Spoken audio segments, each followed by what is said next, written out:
Bob Moran, le célèbre héros créé par Henri Verne sur une musique, vous l'avez reconnu bien entendu, du groupe français Indochine.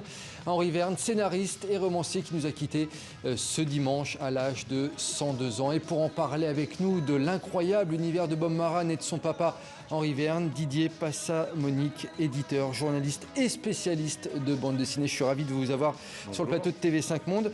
Bon, Henri Verne, c'est un formidable auteur touche-à-tout, plus de 230 romans au total, des romans d'aventure souvent mêlés de science-fiction se déroulant dans le monde entier, voire dans des univers parallèles. Où puisait-il ses inspirations, Henri Verne? Et Henri Verne, c'est un de ces créateurs, un de ces auteurs de romans qui ont marqué la Belgique au milieu du siècle.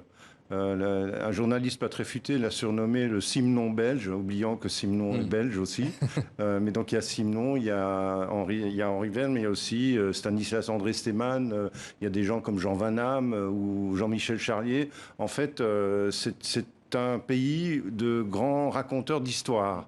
Et Henri Verne vient de là. Henri Verne est un lecteur d'Hergé. Et donc, on en parlera justement, ouais, peut-être du parallèle entre les deux. Et donc voilà, c'est un Belge qui vient de cette grande époque, de cet âge d'or des raconteurs d'histoire belges. Alors Henri Verne sort le premier livre de la série Bob Moran, incontournable cette série, en 1953, La Vallée infernale, qui connaît le succès assez rapidement. C'est le début d'un cycle qui s'étalera sur plus de 200 romans ou bandes dessinées, près de 40 millions d'exemplaires vendus, une longévité et un succès incroyable. Comment vous l'expliquez, Didier Passamonique, cette longévité et ce succès? Je l'explique parce que c'est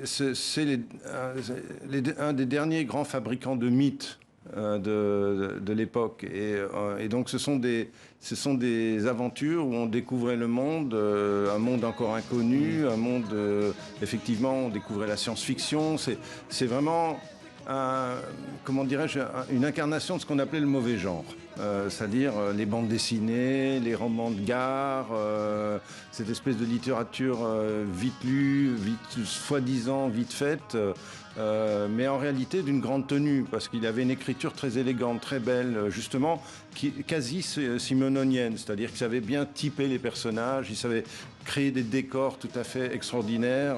Le cycle d'Ananké de Bob Moran, c'est un vrai chef-d'œuvre de fantastique. Puis Bob Moran, c'était la quintessence de l'aventurier baroudeur. Ça nous plaît à chaque fois, ce genre de profil.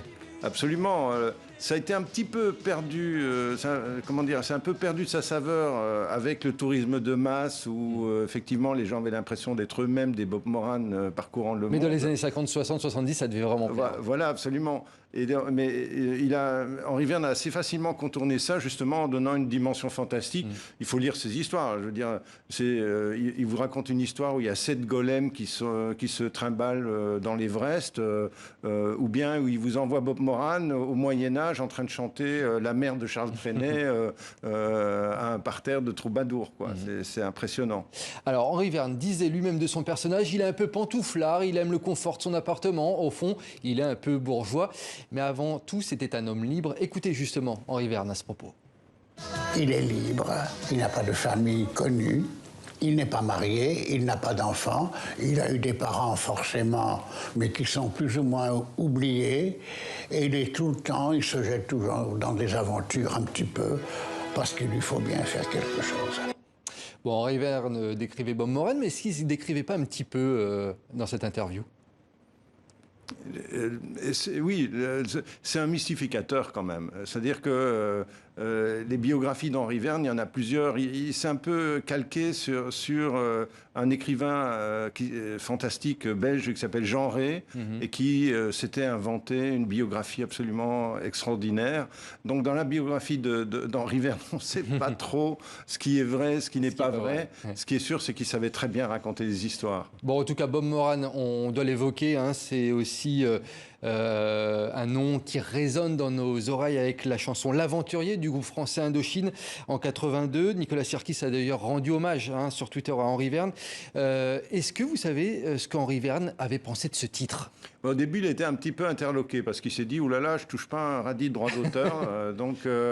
Mais après, il a compris toute la puissance de cette formidable ça raconte vraiment une histoire, hein, cette chanson. Et puis c'est surtout, superbement, c'est un grand morceau de la chanson française. Donc il a compris qu'avec cette chanson-là, il s'achetait une part d'éternité.